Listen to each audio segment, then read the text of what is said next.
अमचन music की शानदार प्रस्तुति। सेवा तोहर करबो सब साल, खुशी रिकॉर्डिंग स्टूडियो बलुआहा। परदेश में कमबत हे पापा सुनो हो, परदेश में कमबत बिगड़ गलै हाल। माहिया से शादी कराई दा हो मोरे पापा, सेवा तोहर करबो सब साल।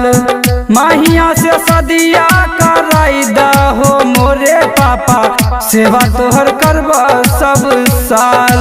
डीजे सुमित सतीश रईमा, सेवा तोहर करबो सब साल। खुशी रिकॉर्डिंग स्टूडियो बलुआहा।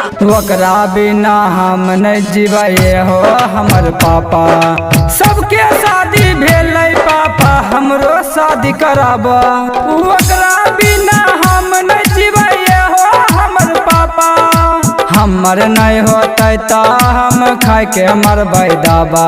सुना हो हमर पापा, हाथ जोड़ के कहै छियो, हाथ जोड़ के कहै छियो करो शादी के बात। माहिया से शादी कराई दा हो मोरे पापा, सेवा तोहर करबो सब साल। माहिया से शादिया कराई दा हो मोरे पापा, सेवा तोरा करबो सब साल। सेवा तोहर करबो सब साल। खुशी रिकॉर्डिंग स्टूडियो बलुआहा। सूट बूट पहन के VIP बैग लेके एलियो, सबके शादी भेलै पापा हमरो शादी कराबो। सूट बूट पहन के कन्या कपड़ा लेके एलियो, अपने मजबूरी हो पापा तोरा से बतेलियो, तोरा से बतेलियो। मनीष मेंटल पे कृपा हो पापा, मनीष मेंटल पे कृपा हो पापा करो हाल फिलहाल।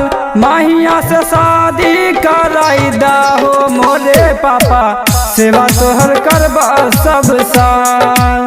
ममता से शादी कराई देगे मोरे मम्मी, सेवा तोहर करबो सब साल।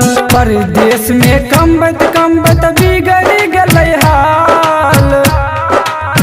माहिया से शादी कराई दा हो मोरे पापा, सेवा तोहर करबो सब साल।